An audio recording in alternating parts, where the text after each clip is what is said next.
সে যে আমার জন্মভূমি।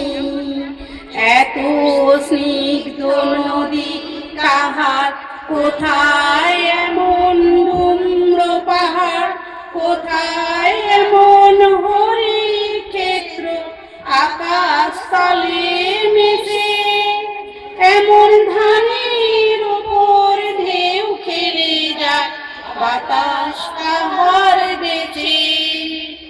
এমন দেশটি কোথাও খুঁজে পাবে না কো তুমি, সকল দেশের রানী সেজে আমার জন্মভূমি। সে যে আমার জন্মভূমি, সে যে আমার জন্মভূমি। পুষ্পে পুষ্পে ভরা সাথী, গুঞ্জে গুঞ্জে গাহে পাখি, গুঞ্জরিয়া আসে অলি, কুঞ্জে কুঞ্জে ধে তারা ফুলের উপর ঘুমিয়ে পড়ে, ফুলের মধু খেয়ে।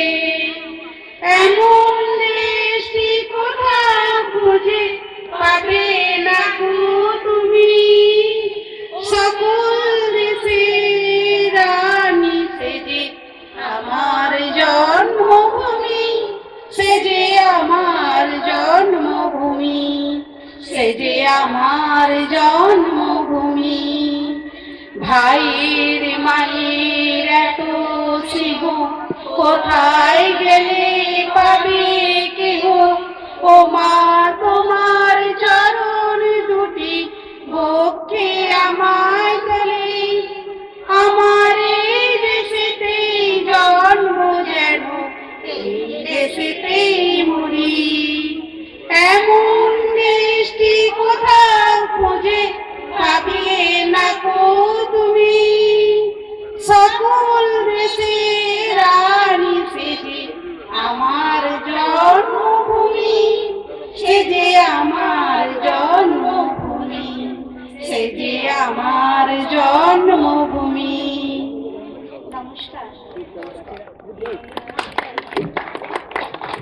সকলকে অসংখ্য ধন্যবাদ।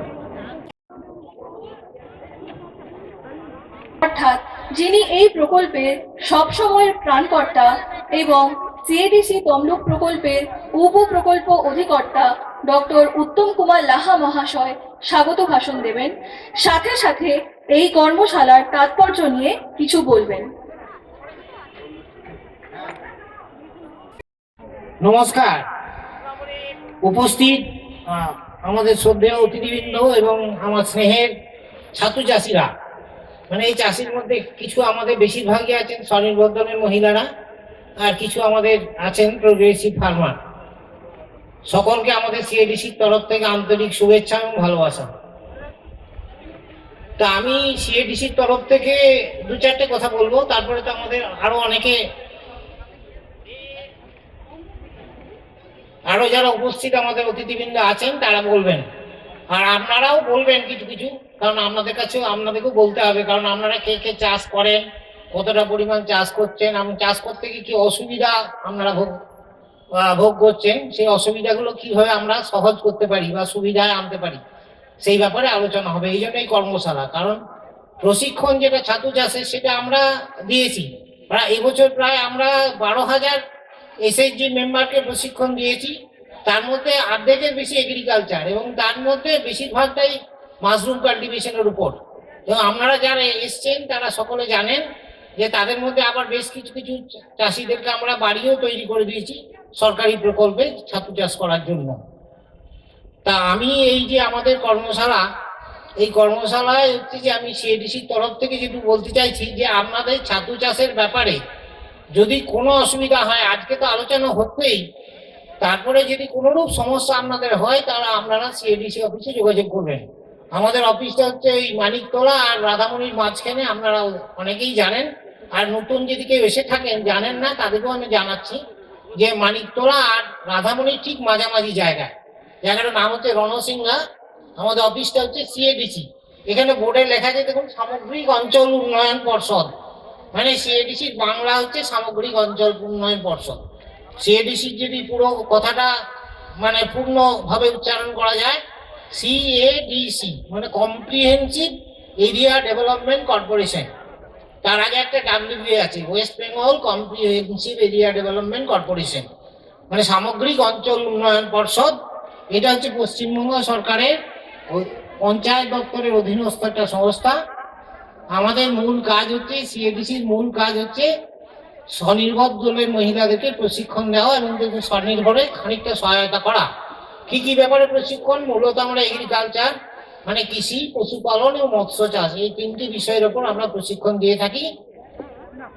আর আমাদের প্রশিক্ষণ কেন্দ্র আছে তমলুক, আমাদের এই রনসিংহা অফিসে প্রশিক্ষণ কেন্দ্র আছে। আর আমাদের যে ফার্ম আছে আরো দুটো বড় বড়, একটা হচ্ছে ভগবানখালী, সেখানেও আমাদের প্রশিক্ষণ কেন্দ্র আছে।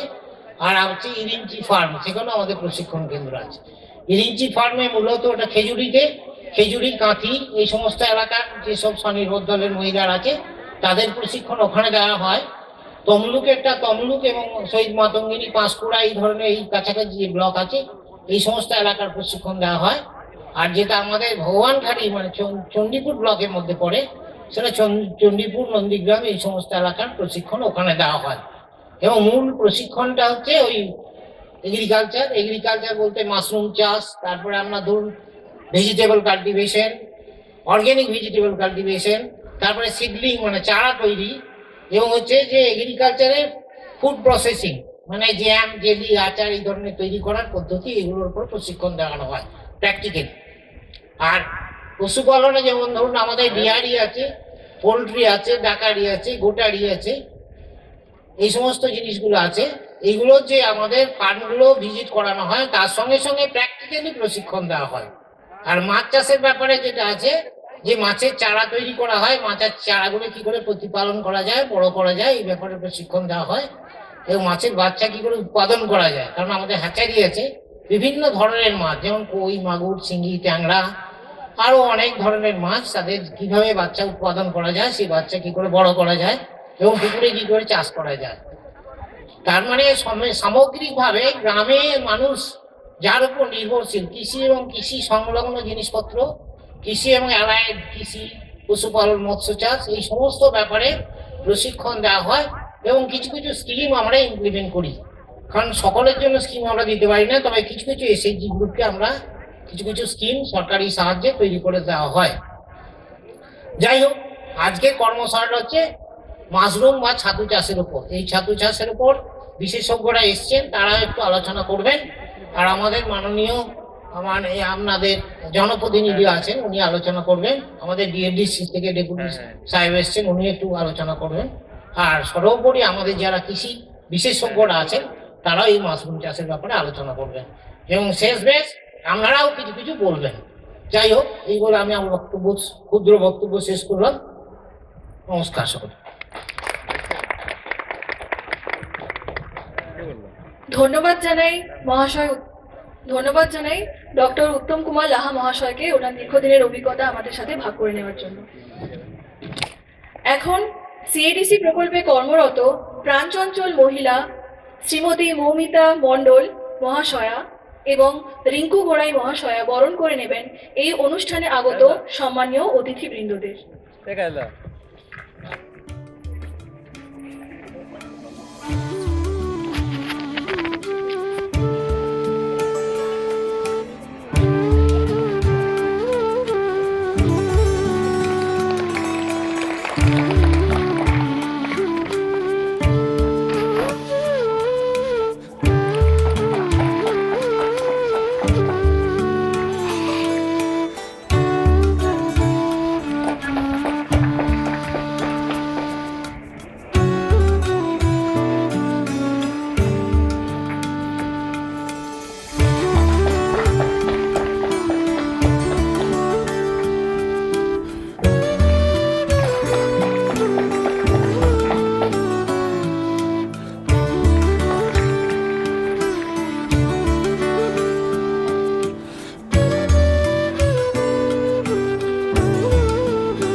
নমস্কার, মঞ্চে বরিষ্ঠ অতিথিবৃন্দ এবং আধিকারিকগণ এবং আজকের এই ডিআরটিসি থেকে আগত সেলফ হেল্প গ্রুপের মহিলারা সকলকে আমাদের ডিআরটিসির তরফ থেকে শুভেচ্ছা ও অভিনন্দন জানিয়ে এবং আজকে আমাদের এই মেলাটায় আপনারা এসে যে মেলাটাকে সার্থক করার জন্য আপনাদের অভিনন্দন জানাচ্ছি। আমাদের এই গত 9 তারিখ থেকে মেলা শুরু হয়েছে ডিআরটিসির উদ্যোগে। সৃষ্টিশ্রী মেলা জেলায় প্রত্যেক বছরই বিভিন্ন জায়গায় হয়ে থাকে। এবার এই তমলুকে এইটা আমাদের নির্ধারণ হয়েছে, তমলুকের এই রাখা মেমোরিয়াল ময়দানে। এটা চলবে আগামী পরশু পর্যন্ত। এখন আজকে আপনাদের যে এখানে আজকে আপনারা প্রোগ্রামটা সিএডিসি যে উদ্যোগ নিয়ে এই প্রোগ্রামটা করছে তার জন্য ওনাদের অভিনন্দন জানাই। এখন আমি মাশরুম চাষ নিয়ে সত্যি কথা বলতে আমরা মাশরুম দেখি, মাশরুম খাই, এইটুকুনি বলতে পারি, কিন্তু মাশরুম চাষ নিয়ে আমার ব্যক্তিগতভাবে সেরকম কিছু অভিজ্ঞতা নেই। বিভিন্ন জায়গায় মাশরুম চাষ হয়ে থাকে দেখি, কিন্তু কিভাবে চাষ হয় না হয়, সুতরাং এই ব্যাপারে আপনাদের আমি কোনো কিছু বলতে পারবো না। সেগুলো আপনারা নিজেরাই জানেন এগুলো, এবং আমাদের বিভিন্ন এক্সপার্টরা রয়েছেন তারা সেগুলো বলবে। এখন আজকাল আমি এই নিয়ে কিছু বলছি না।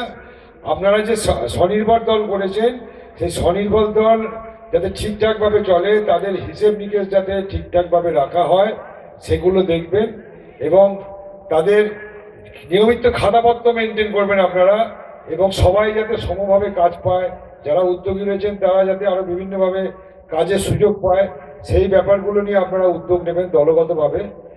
আর বেশি কিছু বলবো না, বক্তব্য দীর্ঘায়িত করবো না, এই বলে সকলকে ধন্যবাদ জানিয়ে আবার ডিআরটিসির তরফ থেকে আপনাদের অভিনন্দন জানিয়ে আমার এই বক্তব্য শেষ করছি।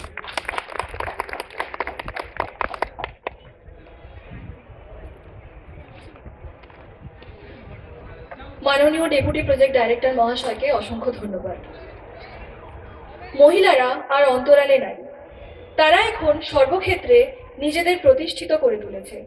সমাজের সব জায়গায় তারা যে কোনো অংশে কম নয় তা প্রমাণ করে দেখিয়েছে। তাই বর্তমানে কৃষিক্ষেত্রে মহিলাদের অবদান নিয়ে বক্তব্য রাখবেন পূর্ব মেদিনীপুর জেলার জেলা পরিষদের কৃষি কর্মাধ্যক্ষ শ্রী মানস কুমার পণ্ডা মহাশয়।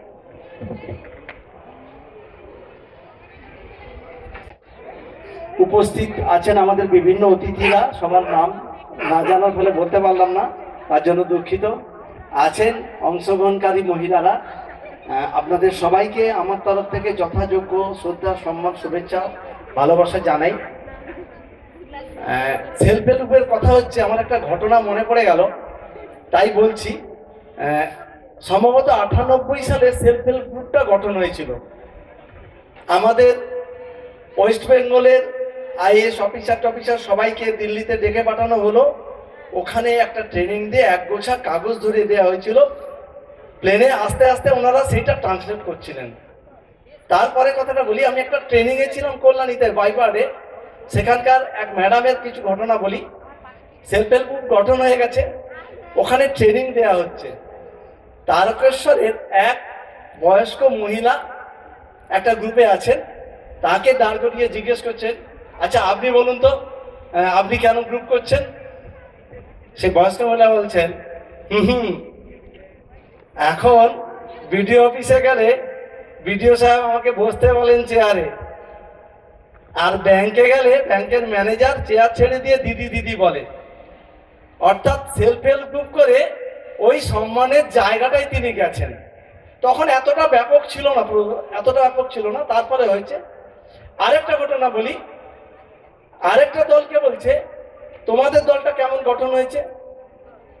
বলছে আমাদের দলের 10 জনের মধ্যে একজন ভিখিরিকে আমরা মেম্বার করেছি। বলে ভিখিরিকে মেম্বার? ভিখিরি পয়সা দেবে কি করে? বলে না, তাকে বলেছি তোমাকে প্রথম 3 মাস টাকা দিতে হবে না, তারপরে তোমাকে ভিক মেঘে পয়সা দিতে হবে।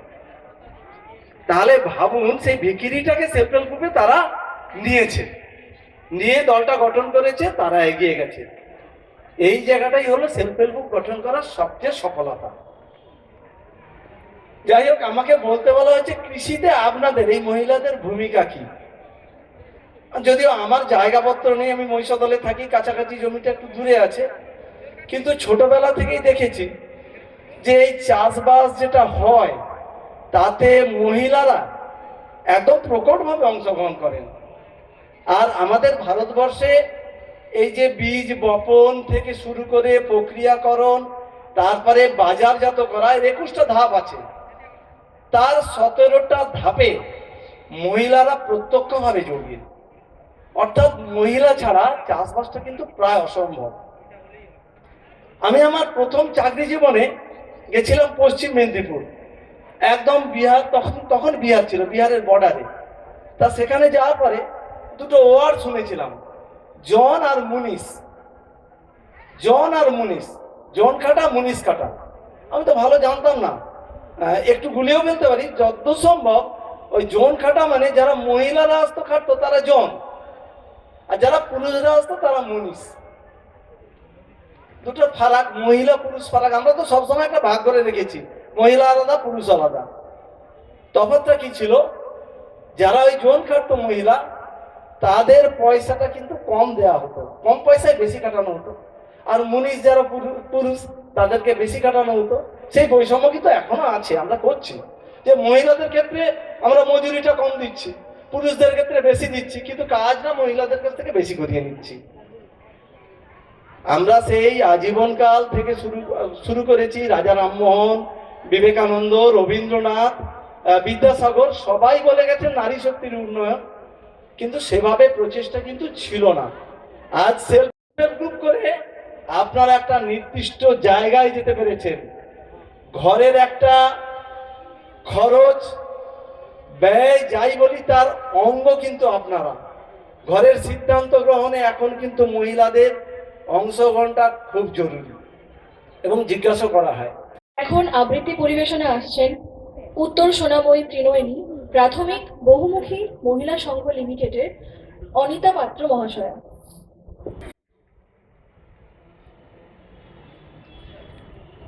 মহাশয়াকে অনুরোধ করছি মঞ্চে আসার জন্য।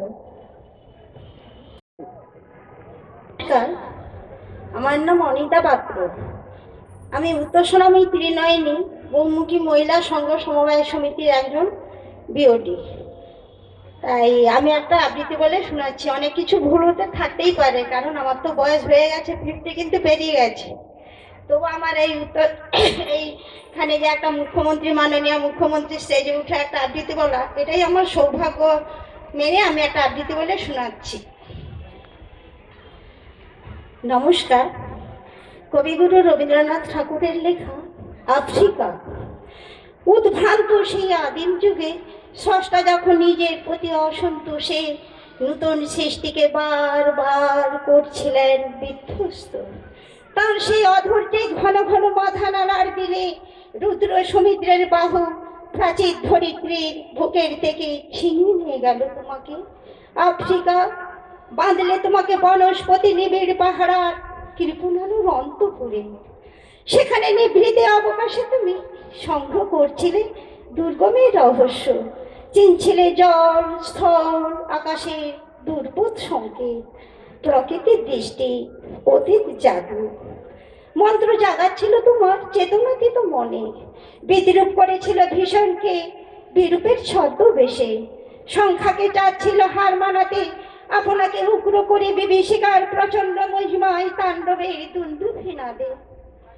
হায় ছায়াবিতা, কালো ঘুমটার নিচে অপরিচিত ছিল তোমার মানব রূপ উপেক্ষার আপিল দৃষ্টিতে।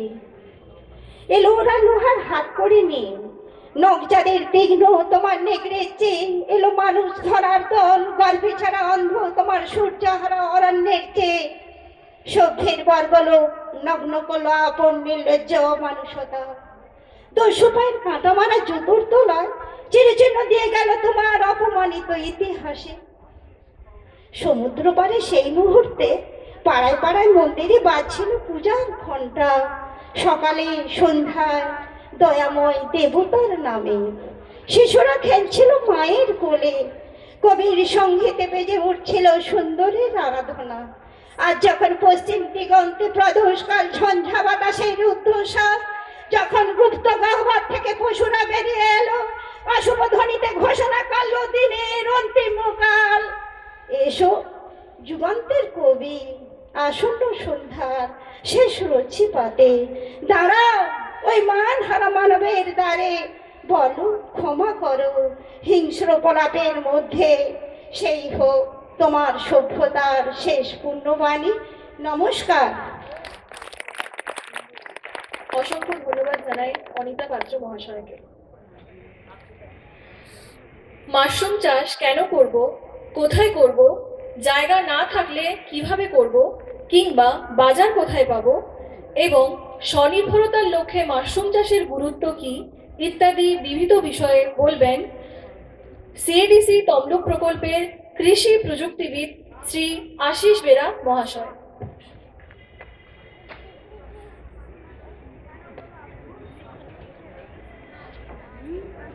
নমস্কার।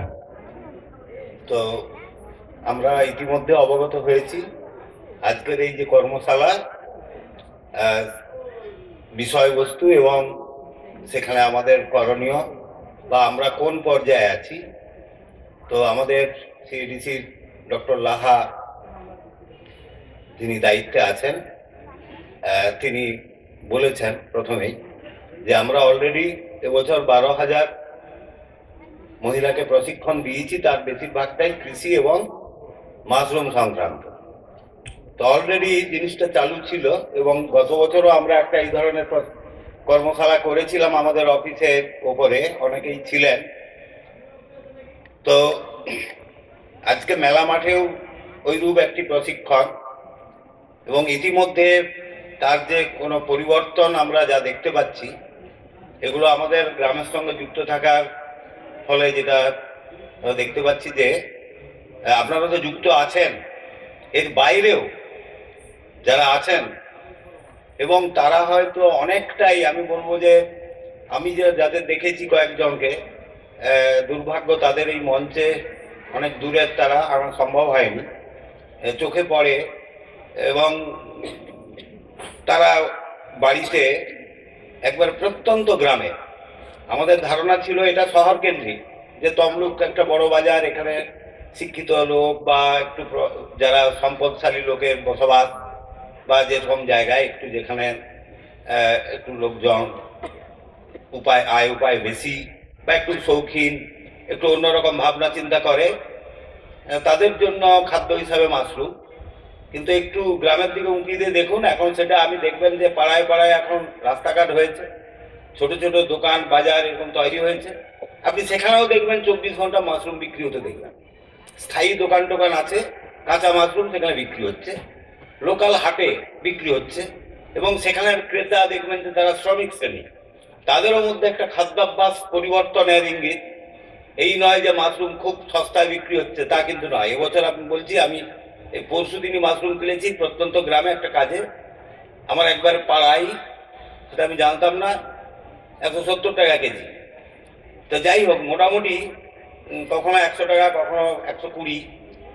তো এবছর কিন্তু ভালো দাম আছে এবং ক্রেতা হচ্ছে, পরিবর্তন হচ্ছে, আমাদের ধারণার পরিবর্তন হচ্ছে যে এখন কিন্তু সার্বিকভাবে সব জায়গায় সব রকম সক্ষমতার লোক মাশরুমের প্রতি তাদের আগ্রহ দেখাচ্ছে এবং বিভিন্ন অনুষ্ঠান বাড়িতেও মাশরুমের চাহিদা। দেন চিকেন পকোড়া, আমি বলছি ইভিন এখন আর মানুষ চিকেন পকোড়া খেতে যায় না, বিয়ে বাড়ি বা কোনো অনুষ্ঠানে মাশরুমের একটা আলাদা কিন্তু ইজ্জত আছে। এমনি ধরুন চাষি বললে বা চাষবাস বললে আমাদের সামাজিক একটু কোথাও একটা হীনমন্যতা বোধ হয়, এই পরিচয়টাকে লুকোতে চায় অনেক।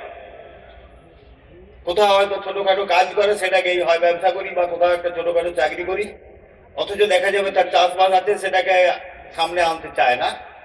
এটা আমাদের একটা সামাজিক সমস্যা। আর মহিলারা মাঠে গিয়ে কতগুলো কাজ আছে, ট্রাক্টর চালানো, পাওয়ার টিলার চালানো, লাঙল চালানো, কোদাল পাড়া করছে, সীমিত আকারে, ব্যাপক আকারে নয়।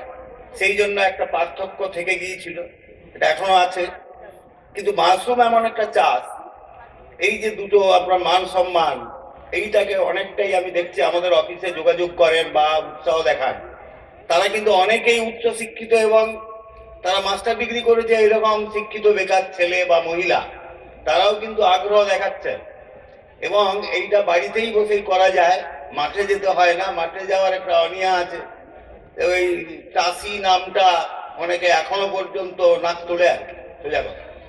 তো মাশরুম চাষের মধ্যে একটা কোথাও গর্ববোধ আছে, ওটা বলা যায় যে বাড়িতে মাশরুম চাষ করছি। অতএব সেই অর্থে এইটা প্রধান লাভটা খুব দ্রুত আকারে হারে হচ্ছে, কিন্তু শুধু সমস্যা একটাই, তাহলে বাজার কাঁচা মাশরুমের চাহিদা, ড্রাই মাশরুম নিয়ে আমাদের ঘোষবাবু বলবেন। উনি ওই আটার সঙ্গে পাউডার করে মিক্সড করে সেটাকে এনরিচ করছেন ফুড ভ্যালুটা। আমি এটা বলি, দেখুন 25 টাকার আটাও গম থেকে হয়, আর আশীর্বাদ আটা যেটা 52 টাকা দাম সেটাও কিন্তু গম থেকেই হয়। তবুও দেখবেন ওই আটাটা প্যাকেট করে একটা বড় কোম্পানি বিক্রি করছে। আমরা দেখবেন যারা একটু সম্পন্ন লোক ওই আটার প্রতি আকর্ষণ, সাধারণ আটা কিনি না। তা কেন? ওতে কি আছে? ভুট্টো গুঁড়ো আছে, প্রায় 14% লেখাও আছে, ভুট্টা গুঁড়ো এখানে অ্যাড করা আছে। ভুট্টা তো খুব একটা উৎকৃষ্ট খাবার আমরা জানি না। যদি আপনাকে বলা হয় ভুট্টা খেতে, আপনি বলেন, আমি কি গরিব লোক? না, আমার এখানে ধান চাষ হয় না, ভাত পাই না, আমি ভুট্টা খাবো। কিন্তু দেখুন, বেশি দাম দিয়ে আমি ভুট্টা খাচ্ছি, বেশি দাম দিয়ে আমি ওটস খাচ্ছি, যেগুলো গরিব লোকেরই খাওয়াচ্ছিল। তাহলে এটা হচ্ছে মার্কেটিং এর যুগ। আপনি কিভাবে নাম বদলে আপনি জিনিসটাকে মার্কেটে নিয়ে যাবেন। আপনি ট্র্যাডিশনালি বললে হবে না। আজকে ছ্যাঁচড়াটা ছ্যাঁচড়া বললে লোকে নাক তুলতো, এখন সেটা নবরত্ন হয়ে গেছে। আমি তো মনে করি না, ছ্যাঁচড়ার স্বাদ অনেক বেটার ছিল নবরত্নের থেকে। শুধু নাম বদলে, তাহলে এখন আর গরু চাষ করি বললে হবে না, মুরগি পুষেছি এইসব বললে লোকে নাক তুলবে। তাহলে পোলট্রি, ডেয়ারি ফার্মিং, এই কথাগুলো কিন্তু, আপনি দুটো চাষ করুন, আপনার ধারণা আছে, তা আমি একটা দুটো চাষ করেছি, আমি কি ডেয়ারি ফার্মিং বলবো? এরকম একটা হীনমন্যতা বোধ হয়। অবশ্যই বলবেন। আপনার চাহিদা, আপনার রিসোর্স, এটা অনুযায়ী আপনি বলতেই পারেন। তাহলে এইগুলো নাম বদল, মার্কেটিংটা আর কিছুই নয়। আপনি পাচ্ছেন না, একটা বড় কোম্পানি করছে, অথচ গ্রুপের একটা তকমা আছে, গ্রুপের একটা ইজ্জত আছে, গ্রুপের একটা বিশ্বাসযোগ্যতা ছিল। আমরা সেটাকে যদি ঠিক মতো ইউটিলাইজ করতে পারতাম বড় বড় কোম্পানির মতো, তাহলে আপনাদের চাহিদাটা অনেক বাড়ত। আর দ্বিতীয় আর একটা কথা, যেটা চারপাশে এই আমন ধানের চাষটা অনেক কমে গেছে। তো মূল এটা হচ্ছে প্রয়োজনীয় উপাদান হচ্ছে, সেটা হচ্ছে খড়, আমন খড় আমরা বলি। তা আমরা এই বছরও দেখবেন যে খড় পাওয়া যায়নি, কেননা যেটুকু ধান চাষ হচ্ছে এখন মেশিনে ধান কাটা হচ্ছে, সেই খড়গুলোকে, নাড়াগুলোকে পুড়িয়ে দিচ্ছে। তাহলে আমন চাষের খড় পাওয়া একটা সমস্যা হয়েছে। তাহলে এইটা একটা গুরুত্বপূর্ণ ইস্যু। এই তমলুক আশেপাশের এলাকা কোথাও কোথাও খড় আপনাকে কিনে আনতে হয় অনেক দূর থেকে, অনেক বেশি দাম পড়ে যায়, এবং সব সময় পাওয়াও যায়, এই একটা সমস্যা। তাহলে গ্রুপের মধ্যে আপনাদের যারা, কি বলবো, যে এদের দায়িত্বে আছেন, মহাসংঘ বা ইত্যাদি, একটা কোঅর্ডিনেটেড প্রোগ্রাম। আমি দেবরার সঙ্গে যুক্ত আছি। এখন দেখছি যে ওইদিকে কেশিয়ারি, দাঁতন, ঝাড়গ্রাম সাব ডিভিশন বা ঝাড়গ্রাম জেলাতে কিছু অংশে দেবরা থেকে আমরা বীজ নিয়ে যাই। সেখানে দেখছি একজনই, হয়তো দেখা যাবে 10-15টা গ্রুপের বীজ একসঙ্গে 200-300 কেজি অ্যাট এ টাইম নিয়ে তারা নিজেরা ডিস্ট্রিবিউট করে নেয়। খরচটা কম পড়ে, খড়টা ওইদিকে পাওয়া যায়। তাহলে এখানে কিন্তু কোঅর্ডিনেশনের কিছু সমস্যা আছে। সেই কোঅর্ডিনেশনটা আপনাদের তৈরি করে নিতে হবে, মহাসংঘগুলোকে সুনির্দিষ্টভাবে এর লিস্ট করে এগুলো করতে হবে। এবং তমলুকের আশেপাশের যারা অনেক দিন ধরে মাশরুমের সঙ্গে যুক্ত আছেন, অফ সিজনে টেম্পারেচার নিয়ন্ত্রণ করে, যেহেতু এখানে বাজার চাহিদা আছে এবং লাভজনক, কেননা আমার যা খরচ পড়ে সে তুলনায় বলবো যে 2 থেকে 3 গুণ রিটার্ন পাওয়া যায় বাড়িতে বসে সম্মানের সঙ্গে। তাহলে সেক্ষেত্রে বিকল্প পদ্ধতি বা অফ সিজনে কিছু কিছু এইটাকে, প্রোডাকশনটাকে ঠিক রেখে করা যায় কিনা, এইটা বোধ হয় তাদের ভাবার সময় এসছে। সেই ব্যাপারে তাদের আমি অনুরোধ করব, যারা অগ্রণী ভূমিকায় আছেন, ব্যাংক আছে ফিনান্স করার জন্য, এবং আমরা কিছু কিছু উদ্যোগে ঘর তৈরি করে দিচ্ছি। সেখানে যদি এরকম চাহিদা তৈরি হয়, আগে পরীক্ষামূলকভাবে আপনারা করে দেখাতে পারেন, আমরা সেই রকম স্কিমের উদ্যোগ নিতে পারি। সেই ব্যাপারে আমাদের সাহায্য করবেন। আশা করি আপনারা, আমরা যা চাইছি, আমরা একটা যে একটা ভূমিকা, আমাদের যে ভূমিকা পূর্ব মেদিনীপুরের এই হিসাবে যে অগ্রণী থাকে, সিএডিসি আপনার পাশে আছে। সবাইকে ধন্যবাদ, নমস্কার জানিয়ে বক্তব্য শেষ করছি।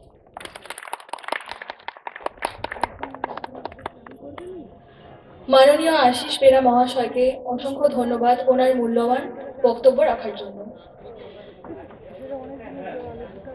এখন একক নৃত্য পরিবেশন করবে কুমারী ঋতুশ্রী গায়েন। এই মিষ্টি মেয়েটির অপর পরিচয় হলো এই দপ্তরে কর্মরত কর্মচারী শ্রী রবি গায়েনের কন্যা।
এই মিষ্টি ক্ষুদে প্রতিভাকে সকলে করতালি দিয়ে উৎসাহিত করুন।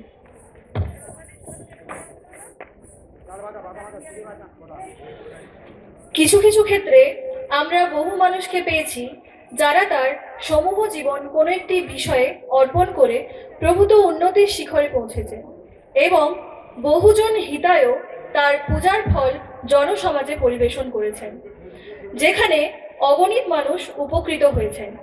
এরূপ এক আইআইটি খড়গপুরের স্বনামধন্য অকৃতদার ডক্টর সত্যব্রত ঘোষ মহাশয় থেকে আমরা বিশদে শুনব মাশরুম চাষ ও মূল্য সংযোজন দ্রব্য উৎপাদন নিয়ে।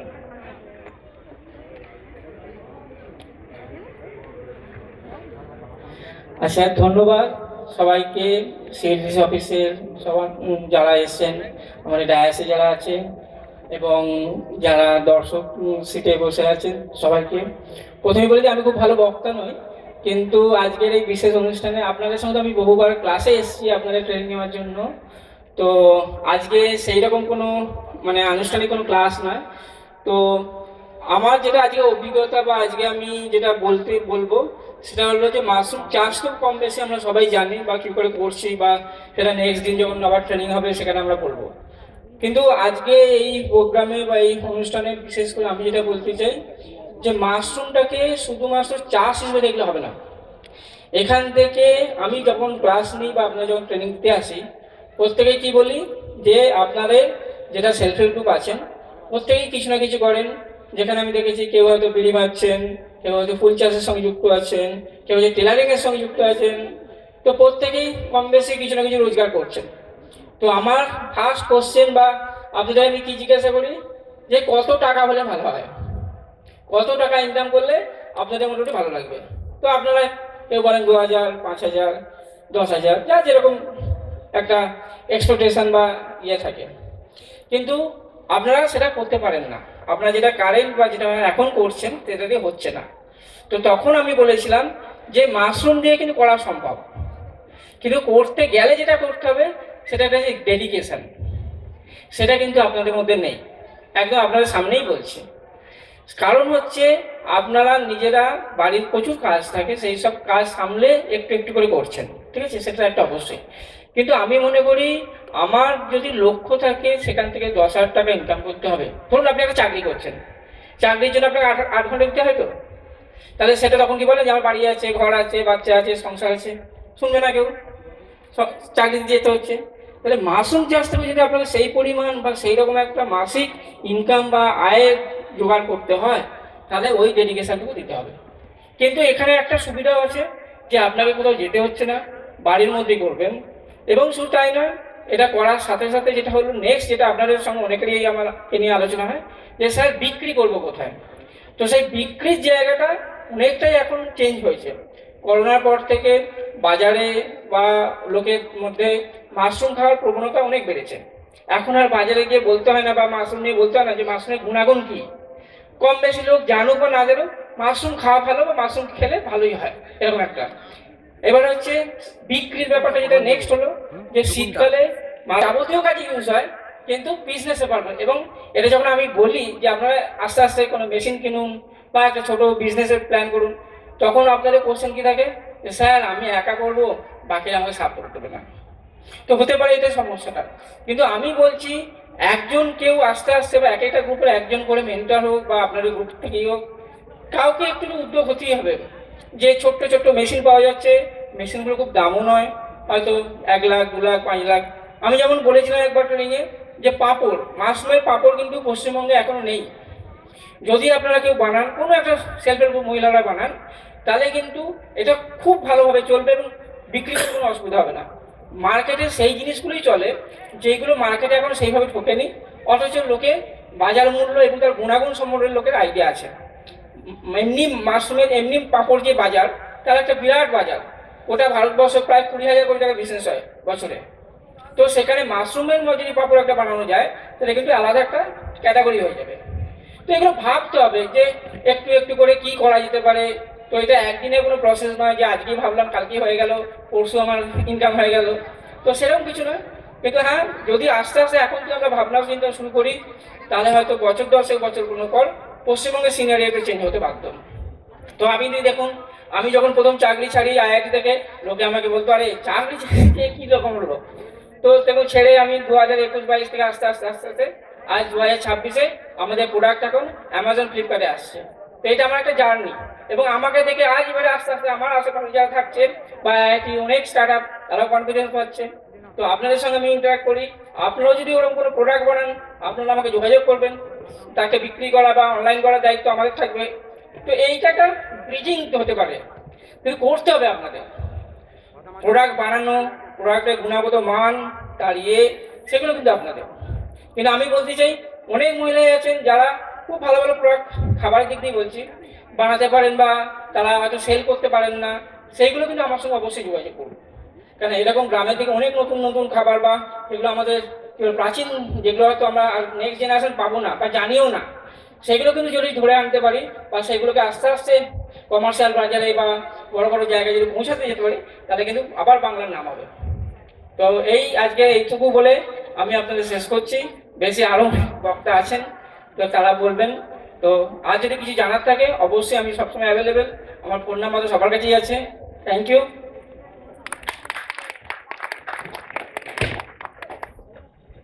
ডক্টর সত্যব্রত ঘোষ মহাশয়কে অসংখ্য ধন্যবাদ।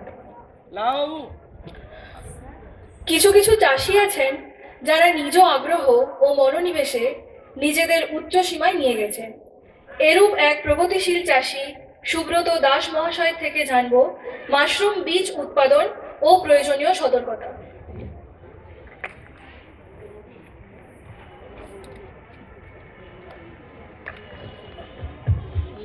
নমস্কার। আপনারা যে আমার স্টেজে স্যার আগে বলে গেলেন, মাশরুম স্টার্ট যে চাষে কালচার আপনারা সবাই করেন, ঠিক আছে। ঘরের যে প্রসিডিওর সেটা অনেকেই ভুল করেন এখনও। 1 থেকে 1.5 ইঞ্চি যে কাটা, সেখানে আপনারা কাটছেন 2 ইঞ্চি। ময়েশ্চার যেখানে টাইম আপনাদেরকে বলে দেওয়া হয়েছে, ময়েশ্চারটা কন্ট্রোল করে বাঁধবেন, সেখানে আপনারা তাড়াতাড়ি করার জন্য তাড়াতাড়ি বেড বাঁধছেন, সেখান থেকে আপনাদের প্রবলেম আসছে বেডে। বিশেষ করে আপনারা যে গ্রিন মোল্ড টাইকোডার্মা, এটা খুব বড় প্রবলেম। আপনারা যে টাইকোডার্মা হচ্ছে, আপনাদের কোনো না কোনো, দেখুন বীজে যদি প্রবলেম থাকে, যেখান থেকেই নেন আপনারা বীজ ভাঙলে বুঝতে পারবেন ওখানে ব্ল্যাক মোল বা গ্রিন মোল, ইয়েলো মোল, 3টে হয়ে গেল। ওখানের পর আপনারা যদি বেডে রোপণ করার পর মাইসেলিয়াম যখন ছাড়ছে, সেখান থেকে আপনারা যদি দেখছেন গ্রিন মোল হচ্ছে, ওখান থেকে ভাববেন স্পনের প্রবলেম, না হলে আপনাদের কোনো না কোনো দরকার। এই জন্য মাশরুমের ব্যবহার, মাশরুম খাদ্য তালিকায় এখন কিন্তু অনেক ক্ষেত্রেই থাকছে। এর খাবারের পরিমাণ বাড়ছে, লোকের আগ্রহ বাড়ছে, এর চাহিদা অনেক বেড়ে যাচ্ছে, সেটা আপনারাও জানেন। তো চাহিদা বাড়ার সাথে সাথে উৎপাদনও বৃদ্ধি করতে হবে।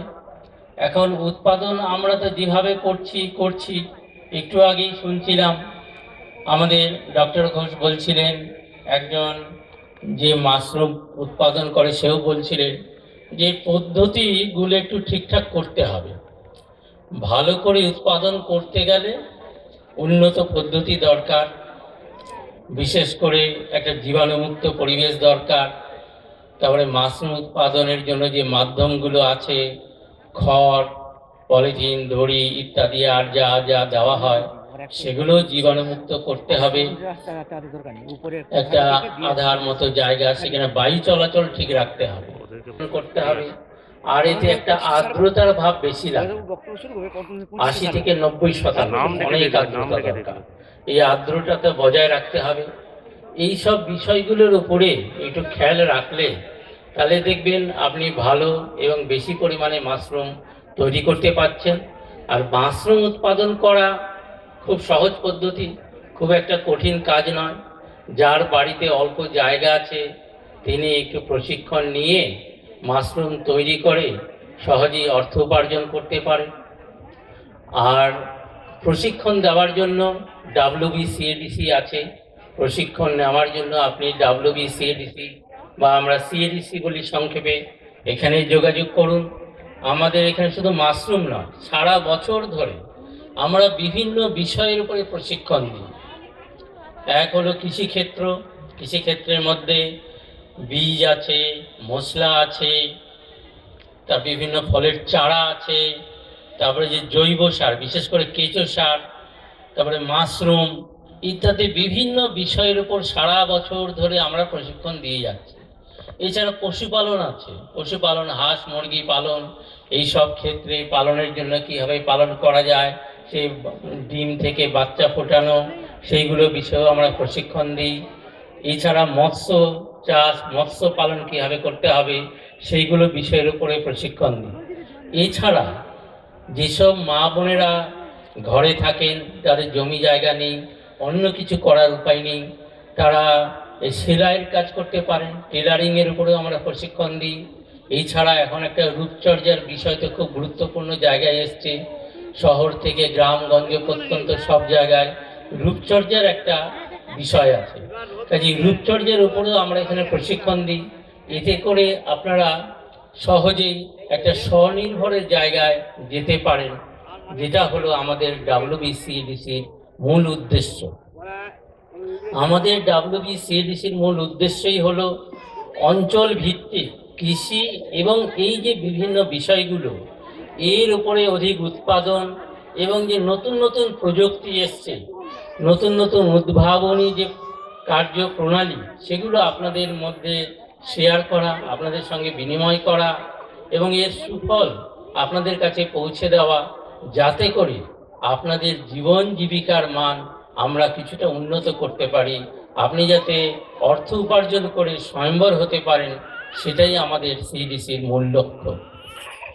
এছাড়া আমরা শুধু প্রশিক্ষণ দিই না, বিভিন্নভাবে আর্থিক অনুদান বা সহযোগিতা, পরামর্শ, প্রশিক্ষণ তো আছেই, আর্থিক অনুদানও আমরা দিই বিশেষ প্রকল্পের মাধ্যমে। যেমন মাশরুমের জন্য আপনাদের বাড়ির কাছাকাছি যদি জায়গা থেকে 200 স্কোয়ার ফিটের মতো, মানে 10 ফুট চওড়া 20 ফুট লম্বা, এরকম 200 স্কোয়ার ফিটের মতো একটা জায়গা থাকলে সেখানে মাশরুম উৎপাদন করার জন্য একটা ঘর করা যায়। এবং সেই ঘর করার জন্য আমরা একটা বাজেট এস্টিমেট করে দেখেছি, একটু ভালো করে করার জন্য 2 লক্ষ টাকা দরকার।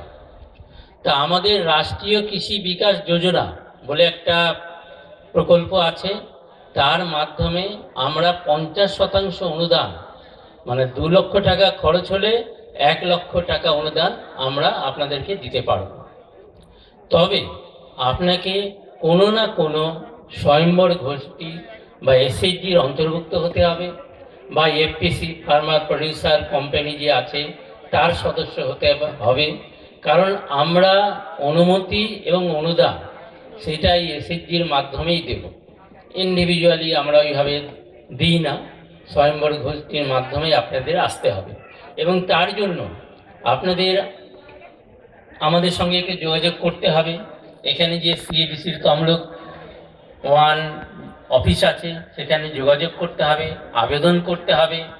এই বছর 25-26-এ এই ধরনের প্রকল্প আমরা এখানে রূপায়ণ করে যাচ্ছি, এবং সামনে 26-27 যে আর্থিক বছর আছে সেখানেও এই ধরনের মাশরুম তৈরি করার জন্য আমরা এরকম অনুদান বা প্রকল্প আপনাদের এন্ডে দেব।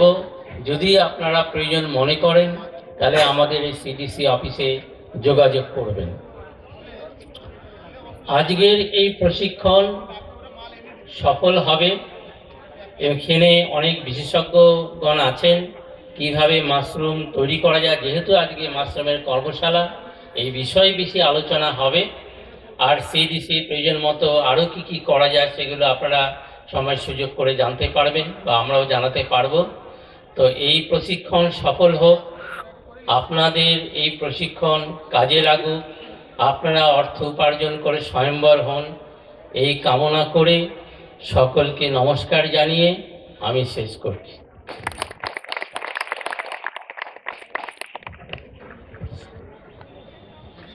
শ্রী জয়নারায়ণ শর্মা মহাশয়কে অসংখ্য ধন্যবাদ। আমরা পেয়ে গেছি আরও এক ভালো প্রশিক্ষককে, যিনি কোনো বিষয় একবার জেনে নিলে চাষিদের জানিয়েই ছাড়বেন। করেছিলেন, প্রথমেই বলেছিলেন মাশরুম ছত্রাক উদ্ভিদ। মাশরুমটা উদ্ভিদে পড়ে না, মাশরুমটা ছত্রাক বা ছাতা, গ্রাম্য ভাষায় যেটাই বলে এটাতে পড়ে, কোনোভাবেই উদ্ভিদ না। উদ্ভিদরা খাদ্য তৈরি করতে পারে, মাশরুমের কোথাও ক্লোরোফিল নেই। মাশরুমটা পরজীবী, আমরা খাওয়াটা তৈরি করে কিভাবে করতে হয় সেটা করলে ওখান থেকে খাওয়া নিয়েও বাড়ে। অর্থাৎ মাশরুমটা ছত্রাক বা ছাত্র যেটাই বলি আমরা। আর যেটা বলছি, এই যে আমাদের কৃষি অধিকর্তা আছেন, উনি বলেছিলেন যে আমন ধানের খড়, আপনাদের বলতে পারেন যে কোনটা আমন ধানের খড়। এখন যে কোনো ধানের খড়েই হবে, খড়টা যেন ভালো হয়, 5-6 মাসের পুরনো, সে 1064 হোক, 1065 হোক, আর সুপার শ্যামলী, স্বর্ণ, মাসুর হোয়াইট বাটন মাশরুম আমাদের এখানে এখনো আমরা সেটা চাষ শুরু করতে পারিনি, কিন্তু অনেকে ভাইকে কিনে এনে বলছে যে আমি চাষ করি।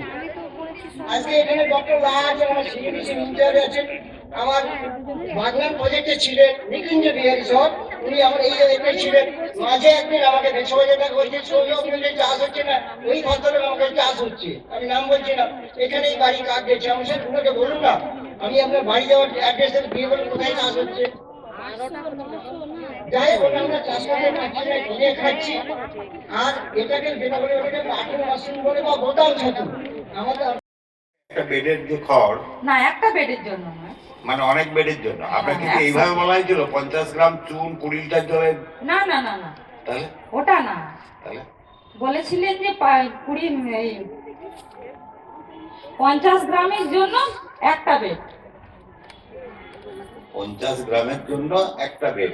হ্যাঁ, তাহলে আপনি করেছেন 10টা বেডের খড় ভিজিয়েছেন। না 10টা বেড হচ্ছে না, সেখানে ধরুন 5টা বেড হচ্ছে। হ্যাঁ, চুনের পরিমাণ কম হয়েছে, 250 দেওয়া হচ্ছে। চুনের পরিমাণ 250 চুন দিয়েছেন।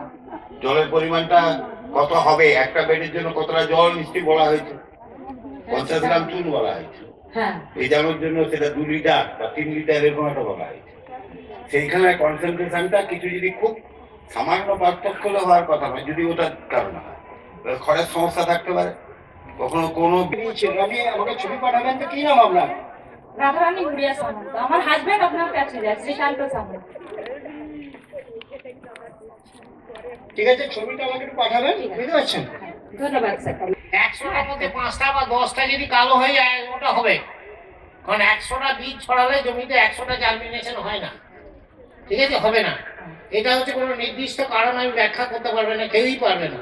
এই যে আপনি চুন ভিজিয়েছেন জলে, দেখা যাচ্ছে চুনের লাস্টে যে মোটা অংশ সেটা যে কোনো ঘর পেয়ে গেছে, সেখানে চুনের কনসেন্ট্রেশন বেশি হয়ে গেছে, হ্যাঁ, ওটা কি হতে পারে। বা যে প্যাকেটটা আপনি দিয়েছেন সেই প্যাকেটটা হয়তো ঠিক মতো ম্যাচিওর হয়নি, যতক্ষণ না পুরো প্যাকেটটা সাদা হবে ওই বীজ ছড়ালে কিন্তু না হতে পারে জার্মিনেশন, ঠিক আছে, এরকম ঘটতে পারে। তো যাই হোক, আপনারা সকলে শিখেছেন, সবচেয়ে ভালো হচ্ছে খড়কে যদি গরম জলে সেদ্ধ করে করা যায়। ওই গরম জলে এটাকে খড়টাকে ভিজিয়ে তারপরে চুন দিয়ে ভিজিয়ে গরম জলে সিদ্ধ করে ফেলতে। না, গরম জল দিলে আর চুন দিতে হবে না,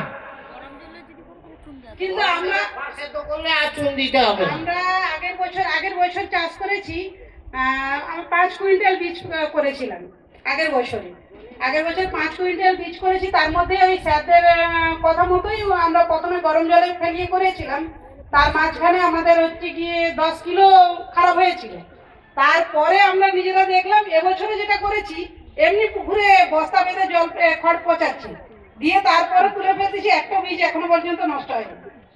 ভালো হয়েছে, কপাল ভালো। কারণ একটাই জিনিস, যে খড়টা ঠিক মতো শুকনাটা করতে হবে।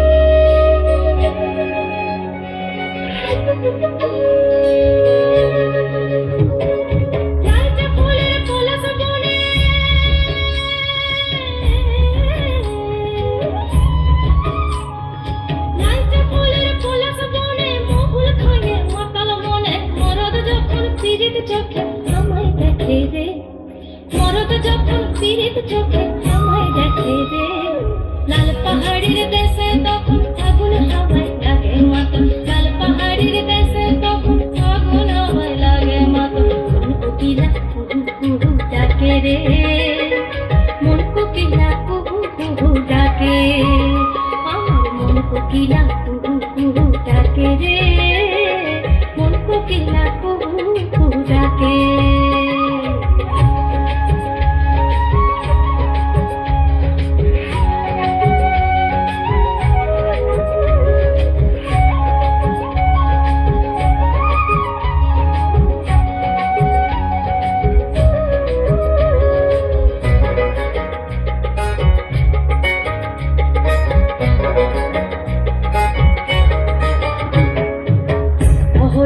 পইরা মাটি ঝুমুরিয়া মন শিমুলে পলাশে রাঙা পাহাড়িয়া বন গো পাহাড়িয়া বন হলুদ ঝিঙ্গা ফুলের খেতে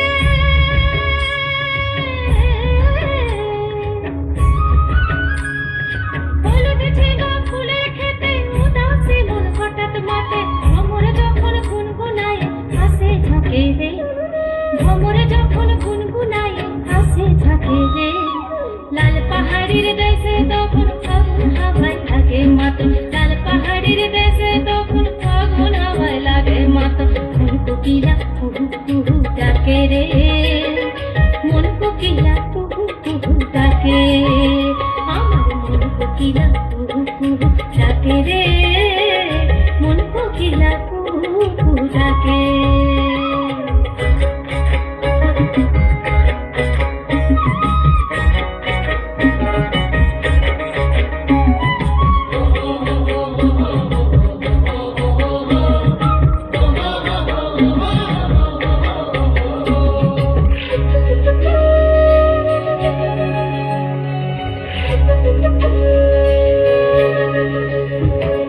দিনের শোভা সুরজার ওই রাতের শোভা তারা দেবা নারীর পুরুষ না জিয়ন্তে সে মরা গো জিয়ন্তে সে মরা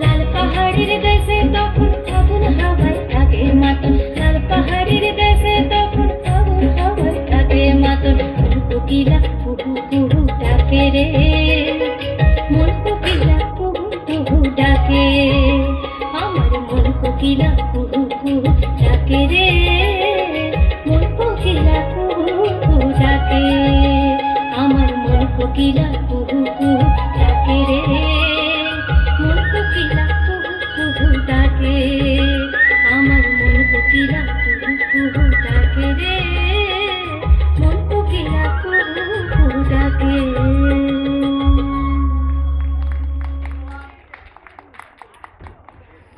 আসবেন।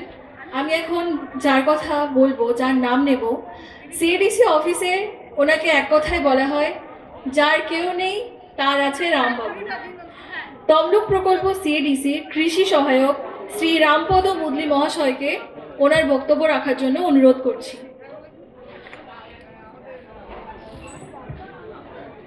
ধন্যবাদ।